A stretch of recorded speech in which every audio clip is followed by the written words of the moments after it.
एक दिन राजा विक्रमादित्य अपने दरबार में बैठे लोगों की समस्याओं पर सोच विचार कर रहे थे। तभी एक द्वारपाल उनके पास एक संदेशा लेकर पहुंचा। राजा विक्रमादित्य किसी मसले पर जब फैसला कर चुके तो उस द्वारपाल ने राजा से कहा, राजन, बाहर द्वार पर एक बाजीगर आया है, वह आपसे मिलने के लिए उत्सुक है। राजा विक्रमादित्य का अपना नियम था, यदि कोई उनसे मिलने या फरियाद लेकर आए तो उसे राजा से तुरंत मिलाया जाता था। ठीक है द्वारपाल, उसे तुरंत मेरे पास लेकर आऊं। द्वारपाल के जाते ही राजा विक्रमादित्य फिर लोगों की समस्याओं के निदान में लग गए। थोड़ी देर में द्वारपाल उस बाजीगर को लेकर आ गया। राजा विक्रमादित्य ने देखा कि बाजीगर एक नौजवान था। वह बाजीगर से बोले, हाँ बाजीगर, अब आप हमें बताओ कि तुम किस संदर्भ में मुझसे मिलना चाहते थे। बाजीगर बोला, हे राजन, मैंने आपका बहुत नाम सुना हुआ है, इसलिए बहुत दूर से आपके पास अपनी कला का प्रदर्शन करने आया हूँ। यदि आप मुझे कला प्रदर्शन का अवसर प्रदान करते हैं तो मैं स्वयं को भाग्यशाली समझूंगा। विक्रम उसकी बातों से बहुत प्रभावित हुए और बोले, ठीक है बाजीगर, मैं तुम्हें अपनी कला दिखाने का अवसर प्रदान करता हूँ, पर आज नहीं। आज तुम मेरी अतिथिशाला में विश्राम करो। कल दरबार लगते ही तुम अपनी कला को प्रदर्शित करके सबका मनोरंजन करो। आज बहुत से मेरे रिश्तेदार और परिवार के लोग बाहर गए हुए हैं, मैं नहीं चाहता कि कोई तुम्हारी कला को देखने से वंचित रह जाए। बाजीगर बोला, धन्यवाद राजन,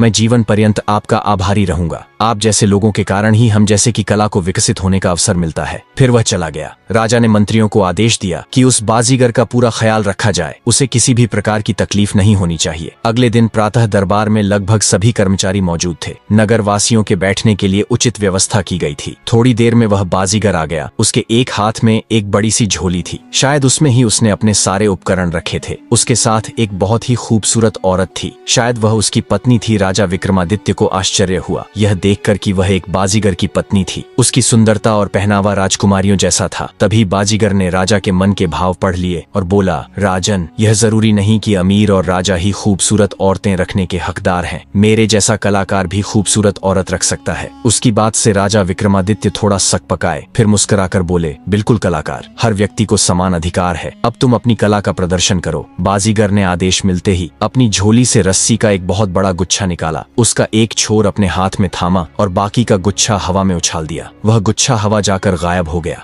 वह कितना ऊपर तक गया, अंदाजा लगाना बड़ा मुश्किल था। बाजीगर ने राजा विक्रमादित्य से कहा कि हे राजन, मैं यह रस्सी पखंग कर ऊपर जा रहा हूँ, आप मेरी पत्नी का ध्यान रखना। फिर वह रस्सी पखंग कर ऊपर चढ़ गया। वह इतना ऊपर चला गया कि दिखना बंद हो गया। पूरा दिन बीत गया पर वह वापस नहीं आया। उसकी पत्नी विलाप करने लगी। राजा ने मंत्रियों को आदेश दिया कि उस बाजीगर का पूरा ख्याल रखा जाए, उसे किसी भी प्रकार की तकलीफ नहीं होनी चाहिए। बाजीगर की पत्नी ने राजा से प्रार्थना की कि उसके लिए एक चिता सजाई जाए, वह अपने पति के वियोग में सती होगी। सबने उसे बहुत समझाया पर वह नहीं मानी। आखिर में हार कर राजा ने अपने लोगों को उसके लिए चिता सजाने को कहा। बाजीगर की पत्नी चिता पर बैठ गई तो चिता में आग लगा दी गई। चिता धू धू कर जल उठी। राजा को अपनी विवशता पर बहुत दुख हुआ कि आज वो कुछ भी न कर सके। थोड़ी देर में सब कुछ राख हो गया। राजा विक्रमादित्य इतने दुखी हो गए, उन्होंने पूरे राज्य में 2 दिन अवकाश घोषित कर दिया और खुद एकांत में चले गए। इस घटना को 2 दिवस हो गया। राजा विक्रमादित्य ने बुझे मन से दरबार आरंभ किया। अभी दरबार शुरू हुए कुछ समय बीता होगा, तभी रस्सी जो आसमान में गई हुई थी के करीब बाजीगर का कटा हाथ आकर गिरा, फिर दूसरा हाथ, दोनों पांव, फिर शरीर का बाकी बचा हिस्सा। राजा विक्रमादित्य को बाजीगर के मृत शरीर को देखकर बहुत तकलीफ हुई। उन्होंने उसके शरीर के सभी हिस्सों को इकट्ठा कर एक कपड़े में बंधवाया, फिर धार्मिक रीति के अनुसार उसका दाह संस्कार करवा दिया। इस घटना को 10 दिन बीत गए। एक दिन जब राजा का दरबार लगा था तभी उन्होंने उस रस्सी में हलचल महसूस की। सब उसके करीब आकर देखने लगे। सबकी निगाह ऊपर की ओर गई तो देखा वह बाजीगर रस्सी से वापस उतर रहा था। उसे सुरक्षित वापस आता देखकर राजा और उनके कर्मचारी हैरत में आ गए। यह तो मर चुका था महाराज, फिर कैसे जिंदा वापस आ रहा है? एक मंत्री ने हैरानी से कहा।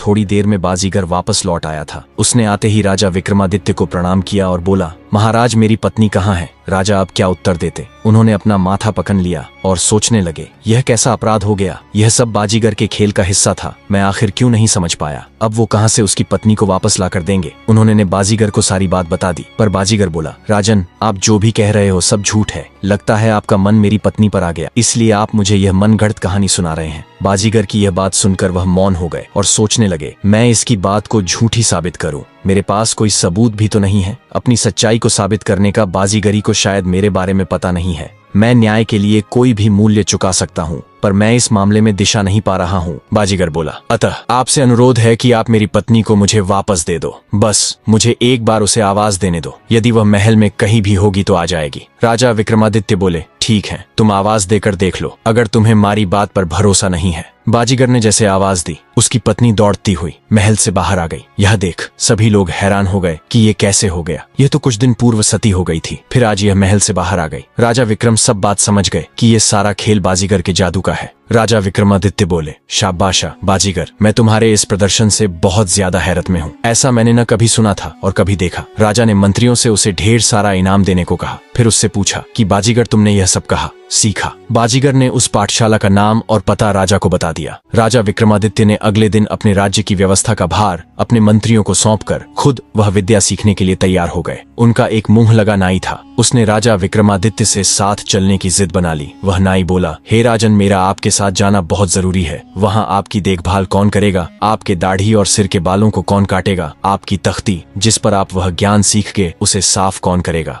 ऐसे बहुत से काम हैं जिनके लिए मेरा साथ होना बहुत जरूरी है। विक्रमादित्य को लगा कि इसे साथ ले चलने में क्या बुराई है, एक से भले दो रहेंगे तो ठीक रहेगा। उन्होंने नाई को साथ चलने की इजाजत दे दी और बोले, अपने घर जाकर अपने कपड़े वगैरह बांध लें, यहाँ हमें लंबा समय लग सकता है। नाई खुशी खुशी अपने घर चला गया। इधर विक्रमादित्य अपनी रानी के पास गए, उन्हें सारी बात समझाई। बोले, मुझे वापस आने में 1 महीना लग सकता है, इसलिए मैं तुम्हें एक गोपनीय शब्द बता रहा हूँ। जब मैं लौट कर आऊँ तुम मुझसे यह गोपनीय शब्द जरूर पूछना। यदि मैं नहीं बता पाऊं तो समझ जाना मैं नहीं, मेरा रूप रखकर कोई और आया है। उस विद्या में सारा जादू का खेल है और मैं एक राजा हूँ। मेरे साथ मेरी संपत्ति को हड़पने के लिए कुछ भी हो सकता है, इसलिए मैंने पहले ही तुम्हें आगाह कर दिया। रानी विक्रमादित्य की बात समझ गई। 7 दिन राजा विक्रमादित्य और नाई जादू सीखने निकल पड़े। जादू के उस विद्यालय में पहुंचकर दोनों ने अपना परिचय एक शिष्य के रूप में दिया और जादूगर शेर सिंह यहाँ की शिक्षक था। वह विक्रम को जादू सिखाने को राजी हो गया। शिक्षक ने कहा कि आप कौन सी विद्या सीखना चाहते हो? कोई भी एक विधा सीखने में 2 महीने का समय लगता है, इसलिए आपको सारी विधाएं सीखनी है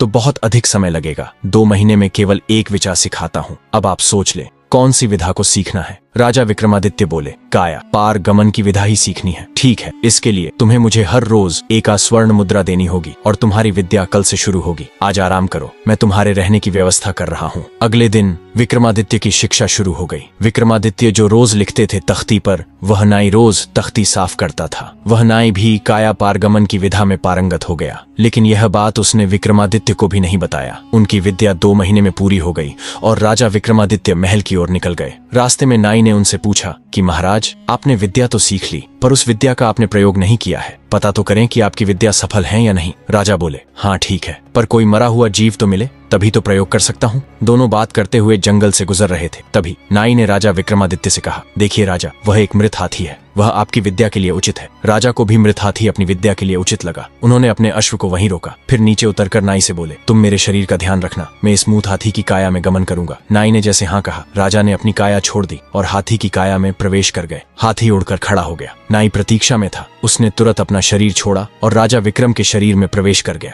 फिर तुरंत अपने शरीर को तलवार की सहायता से सिर को अलग कर दिया ताकि राजा उस शरीर का प्रयोग न कर सके। विक्रमादित्य समझ गए कि उनके साथ छल हो गया है, पर वो कुछ कर नहीं सकते थे। उन्होंने सोचा कि नाई कहीं उनके हाथी वाले शरीर का नुकसान न कर दे, इसलिए जंगल में भाग गए। उधर राजा का शरीर धारण किया हुआ नाई सीधा महल पहुंचा। उसने अपने सैनिकों को आदेश दिया कि पास के जंगल में जितने भी हाथी पकड़कर मंगवाए जाए। सैनिक तुरंत चल पड़े। अगले दिन जंगल से कई हाथी पकड़वा कर मंगवाए गए। उनमें राजा विक्रम भी थे। उन्हें देखते ही राजा बने नाई ने आदेश दिया कि इस हाथी को छोड़कर बाकी सब हाथियों को जंगल में वापस छोड़ दो, मुझे इसी हाथी से काम है। उन्होंने हाथी को एक जगह बंधवा दिया और आदेश दिया कि इसके सामने कोई भी मरा हुआ जीव नहीं आना चाहिए, वरना मैं उस व्यक्ति को मृत्यु दंड दे दूंगा। कई दिन बीत गए, पर कोई भी मृत जीव हाथी बने राजा के सामने नहीं आ पाया। उधर विक्रम के शरीर में उपस्थित नाई रानी के पास गया। रानी ने उसका स्वागत कर उससे पहले हालचाल पूछा, फिर उससे पूछा कि आपने जाते समय मुझे कुछ कहा था क्या? वो शब्द आपको याद है? वो शब्द विक्रम ने रानी से कहे थे।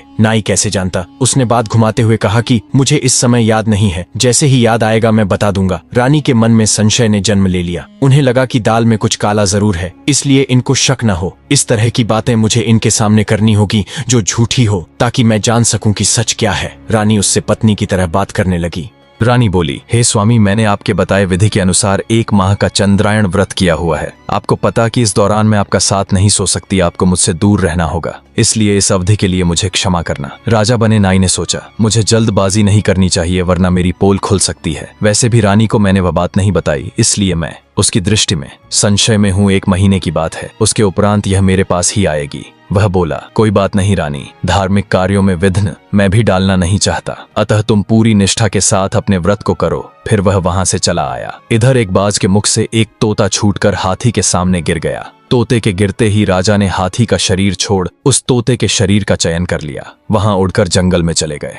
यह बात जब उस नाई को सैनिक ने बताया कि हाथी मर गया, उसने माथा पीट लिया। उसने वहां पर नियुक्त सभी प्रहरियों को कारागार में डाल दिया। राजा के मंत्री यह सब देख आश्चर्य में पड़ गए कि राजा विक्रमादित्य ने यह क्या किया। विक्रमादित्य तो बहुत ही न्यायप्रिय शासक है, फिर उन्होंने ऐसा निर्णय क्यों किया, एक बार उन प्रहरियों से भी पूछना चाहिए था। यह राजा का आदेश था, इसलिए कोई कुछ कह भी नहीं सकता था। राजा विक्रमादित्य अब तोते हुए एक जंगल में पहुंचे जहां तोतों का एक बड़ा झुंड रहता था, वह भी वही रहने लगे। राजा बने नाई ने यह घोषणा करवा दी कि जो तोते पकड़कर लाकर देगा तो उसे मैं हर तोते के हिसाब से 2 स्वर्ण मुद्रा दूंगा। 2 स्वर्ण मुद्रा बहुत ज्यादा थी, इसलिए लोग रोज तोते पकड़कर लाने लगे। एक दिन एक बहेलिये ने उसी जंगल में जाल बिछाया जहां विक्रमादित्य का तोतों का झुंड रहता था। बहेलिया ने सारे तोते एक साथ एक ही बार में पकड़ लिया, जिसमें राजा विक्रमादित्य खुद भी फंस गए। सबने बहुत प्रयास किया जाल से बाहर निकलने का, पर निकाल नहीं पाए। राजा विक्रमादित्य ने कहा, मेरे पास एक तरकीब है, यदि तुम लोगों को उचित लगे तो मानना। सबने उनसे तरकीब बताने को कहा। उन्होंने कहा, हम सब सांस रोककर मृत होने का नाटक करेंगे।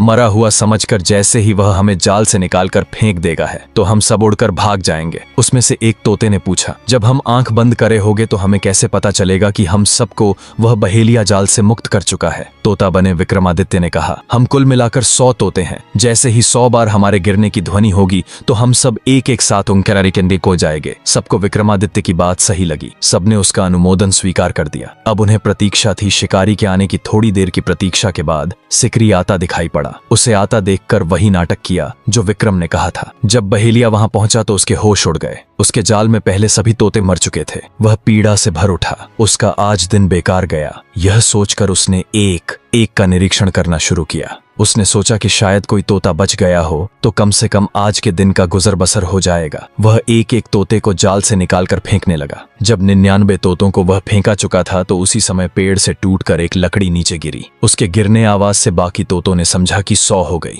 अब हमें ऊँग जाना चाहिए। सब एक साथ उड़ गए, लेकिन उस समय विक्रम उस बहेलिये के हाथ में ही थे। बहेलिया तोतों की तरकीब समझ गया, उन्होंने उसे मूर्ख बना दिया था। उसने विक्रमादित्य से कहा कि तुम ही इनके गुरु लगते हो, अब तुम्हें मैं राजा विक्रमादित्य को ले जाकर बेचूंगा, वह मुझे तुम्हारे बदले में 2 स्वर्ण मुद्रा देगा। तब विक्रमादित्य ने मनुष्य की आवाज में बहेलिये से कहा कि यदि तुम मुझे राजा विक्रमादित्य की जगह यही पास के जंगल के राजा तुंगभद्र को बेचा दोगे तो 10 स्वर्ण मुद्राएं मिलेगी। बहेलिये तोते को मनुष्य की आवाज में बोलते देखकर हैरान हो गया और बोला, तुम कोई विशेष चीज हो, इसलिए मैं तुम्हें तुम्हारे कहने वाली जगह पर ही ले जाकर बेचूंगा। वह तोता बने विक्रमादित्य को लेकर तुंगभद्र के पास पहुंचा। बहेलिया जब तोता बने विक्रमादित्य को लेकर तुंगभद्र के पास पहुंचा, तुंगभद्र जंगल का राजा था। उसे वह तोता बहुत पसंद आया क्योंकि वह आदमियों की जुबान में बात करता था। उसने उसी समय उस बहेलिये को 100 स्वर्ण मुद्राएं दी। इतना बड़ा पारितोषिक पाकर वह बहुत ही प्रसन्न हुआ और राजा तुंगभद्र की जय जयकार करता हुआ वह चला गया। राजा ने तोता बने विक्रमादित्य का नया नामकरण हीरामन किया। हीरामन राजा तुंगभद्र का सबसे खास मित्र बन गया।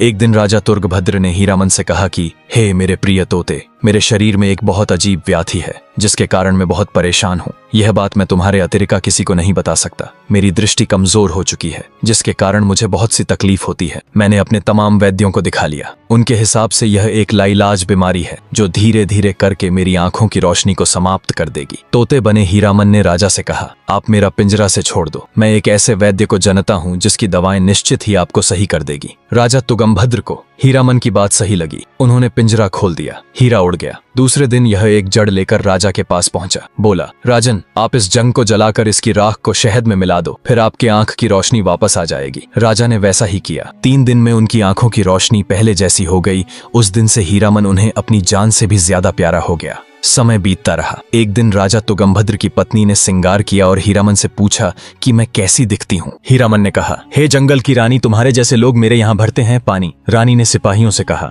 इस मूर्ख तोते को मौत के घाट उतार दो। सिपाही हीरामन को लेकर जंगल में आ गए। वो उसे मारने ही वाले थे, तभी दूसरा सिपाही बोला, यह राजा का सबसे प्रिय तोता है, वो इसे जान से ज्यादा प्यार करते हैं। कल उनको पता चलेगा तो वो हमारा कत्ल करवा देंगे, फिर हम क्या करें? अगर हम इसे नहीं मरेंगे तो रानी हमारी बलि दे देंगी। पहले वाले सैनिक ने कुछ देर सोचा, फिर बोला, यदि हम किसी दूसरे तोते को मारकर दूसरे वाले में को रानी को दे दे और इस तोते को मुक्त कर दे। पहले वाले सैनिक ने दूसरे को धन्यवाद दिया और बोला, जल्दी से दूसरे तोते की तलाश करके उसे मानकर रानी को सौंप दिया। इस तरह उनकी जान बच गई। विक्रमादित्य को उन्होंने आजाद कर दिया। विक्रमादित्य उड़े और अपने महल पहुंच गए। उन्होंने देखा रानी नहा रही थी। उन्होंने मानवीय आवाज में राजा विक्रमादित्य का बताया। गोपनीय शब्द रानी के सामने बोला। रानी चौंक कर चारों ओर देखने लगी। आखिर यह कौन है जो राजा विक्रमादित्य की तरह बोल रहा है? और जब रानी ने ध्यान से ऊपर देखा तो मुंडेर पर तोते को विक्रमादित्य की आवाज में बोलते पाया। उसने उनसे पूछा कि वो वास्तव में कौन है जो मेरे पति की आवाज में बोल रहा है। राजा विक्रमादित्य ने अपनी अब तक की आपबीती रानी को बता दी। रानी चिंतित होकर पूछने लगी, यह सब सही कैसे होगा? राजा ने रानी की पूरी तरकीब समझा दी। उधर राजा जंगल के राजा हीरामन के ना होने पर बहुत नाराज हुआ। उसने उन दोनों सिपाहियों को मौत की सुना दी थी। दोनों को जल्लाद मारने ही वाले थे।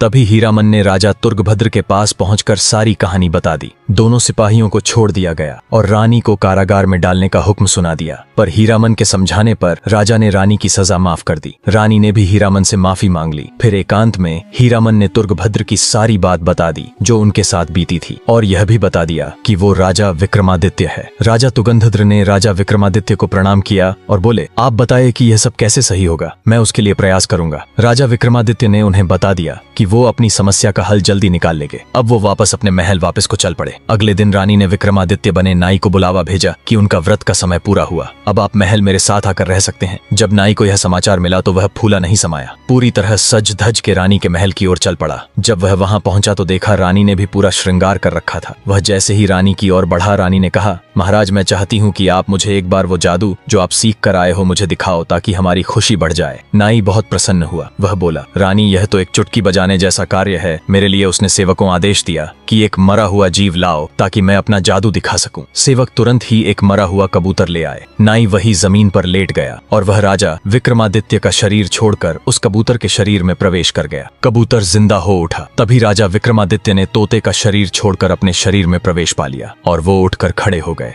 रानी तैयार बैठी थी। जैसे ही नाई कबूतर के शरीर में गया, उसने उस पर बिल्ली छोड़ दी। बिल्ली ने एक निमिष में कबूतर का खात्मा कर दिया। राजा विक्रमादित्य आराम से अपने परिवार के साथ जीवन व्यतीत करने लगे। राजा विक्रमादित्य का एक पुत्र भी था जो बड़ा हो गया था और राजा बनने योग्य हो चुका था। राजा ने उसके राज्य अभिषेक की सोचने लगे। प्राचीन युग में विषकन्या का प्रयोग राजा अपने शत्रु का छलपूर्वक अंत करने के लिए किया करते थे। इसके लिए किसी सुंदर कन्या को बचपन से ही विष की अल्प मात्रा देकर पाला जाता था। कन्या के बड़े होने पर उसके साथ जो भी संभोग करता था उसकी मृत्यु हो जाती थी। ऐसी कन्या को विषकन्या कहा जाता था। ऐसी ही एक विषकन्या की कहानी शुरू होती है राजा विक्रमादित्य की हवेली से, जहां राजा महाराजाओं का राज सदियों से चला आ रहा था। राजा विक्रमादित्य के पुत्र कुंवर प्रताप का आज राज्याभिषेक था। पूरे राजमहल में खुशियों का माहौल था। राजा विक्रमादित्य आज बहुत ही खुश थे कि आज राजमहल का नया उत्तराधिकारी आने वाला है। कुंवर प्रताप को राजा बनाकर राजा विक्रमादित्य भी अपनी जिम्मेदारी से मुक्त होना चाहते थे। पूरे राजमहल को फूलों से अच्छे से सजाया गया।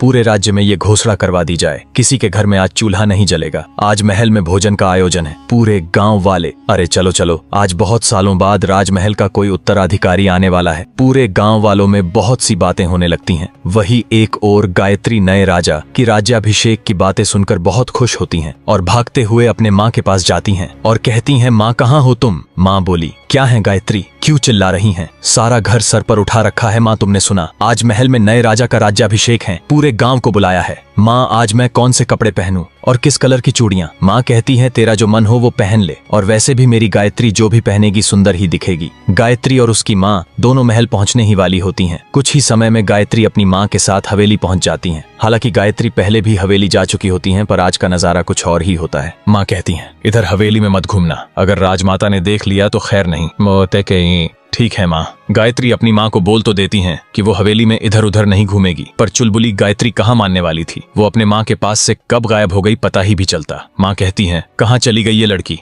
मेरी कोई बात मानती ही नहीं है, अब उसे कहाँ खोजूं? उधर गायत्री पूरे महल के चक्कर लगाते हुए अनजाने में उस कमरे के पास पहुंच जाती हैं जहां कुंवर प्रताप राज्याभिषेक के लिए तैयार हो रहे होते हैं। एक खूबसूरत सा कमरा, चारों तरफ सोने और चांदी से जड़ी चीजें, शांत वातावरण। गायत्री आश्चर्य से पूरे नजारे को देख रही थी, तभी उसकी नजर नए कुंवर प्रताप पर पड़ जाती है। लंबा कद, सफेद लिबास, सोने के मालाएं और मुकुट पर चेहरा ठीक से दिखाई नहीं दे रहा कुंवर जी का। इतना कहते ही गायत्री का पैर पर्दे में फंस जाता है और वो गिर पड़ती हैं। कहे है कि वह बोली, हे कान्हा जी, मेरे पैर। कुंवर प्रताप बोलते हैं, कौन है वहाँ? कुंवर प्रताप ने आवाज लगाई। गायत्री घबरा जाती हैं और वो उठने की बहुत कोशिश करती हैं, मगर वो पैरों की वजह से उठ नहीं पाती। और फिर कुंवर प्रताप फिर से आवाज लगाते हैं, कौन है वहाँ? मगर कोई जवाब न आने पर वो पर्दे के पीछे जाते हैं। जैसे ही गायत्री कुंवर प्रताप को अपनी ओर बढ़ते हुए देखती हैं, वो घबरा कर अपने चेहरे को पर्दे से ढक लेती है। कुंवर प्रताप गुस्से में, कौन हो तुम और मेरे कमरे में क्या कर रही हो? क्या तुम्हें ये नहीं पता कि ये रामगढ़ के होने वाले राजा का कमरा है? पर गायत्री इतनी डर जाती है कि वो कुंवर प्रताप के किसी भी बातों का जवाब नहीं देती, जिससे कुंवर प्रताप को और गुस्सा आ जाता है और वो गायत्री का हाथ पकड़ के, लड़की तुम्हें सुनाई नहीं देता क्या हम कुछ कह रहे हैं? पैरों में दर्द होने की वजह से गायत्री लड़खड़ाकर कुंवर प्रताप की बाहों में गिर जाती हैं। अरे संभालो, मुझे माफ करिए, मैं गलती से यहाँ आ गई। गायत्री की इतनी मीठी आवाज कुंवर प्रताप के कानों में जैसे पड़ती है तो मीठा रस घोल देती है। और फिर जैसे ही गायत्री अपने चेहरे से पर्दा हटाती है, कुंवर प्रताप तो उसे देखते ही रह जाते हैं। गोरा रंग,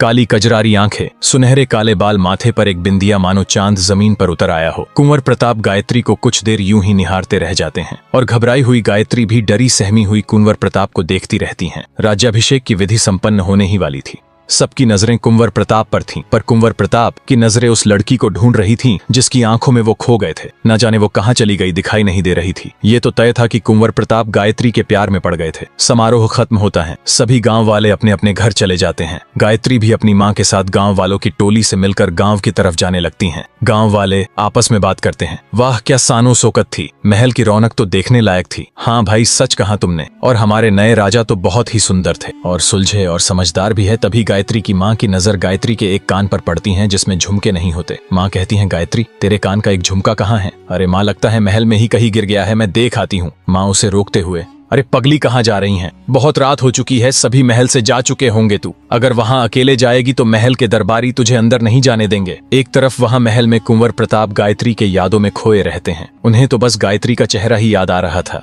चांद को निहारते ही कब सुबह हो गई कुंवर प्रताप को पता ही नहीं चला। अगली सुबह कुंवर प्रताप बस यही सोच रहे थे कि उन्हें गायत्री से मिलना है, पर कैसे? क्योंकि जिस खूबसूरत लड़की से वो कल रात मिले थे, उस लड़की का तो नाम तक नहीं जानते वो, और इतने बड़े गांव में कैसे ढूंढेंगे उसे? कुछ पल सोचने समझने के बाद कुंवर प्रताप ये ठान लेते हैं कि वो उस लड़की को खुद ही ढूंढने निकलेंगे। और इतना सोचते ही वो घोड़े पर बैठते हैं और गांव निकल लेते हैं।